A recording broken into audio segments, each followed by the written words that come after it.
নিজের দলেই গুরুত্ব হারাচ্ছেন মোদি। নেতৃত্ব সংকট নিয়ে প্রশ্ন তুলে বিস্ফোরক মন্তব্য অভিষেকের।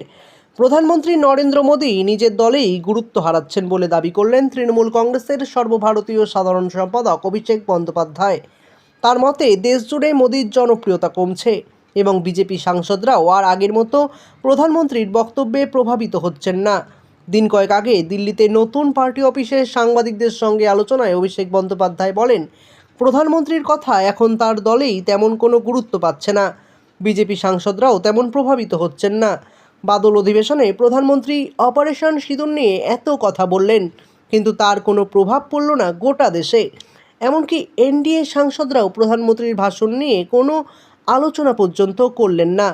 তৃণমূলের লোকসভার দলনেতা আরও বলেন যে দলে এবং শাসক শিবিরে প্রধানমন্ত্রীর গুরুত্ব কমায় বিজেপির সর্বভারতীয় সভাপতি পদে উত্তরসূরি বাছাইয়ে সমস্যা হচ্ছে।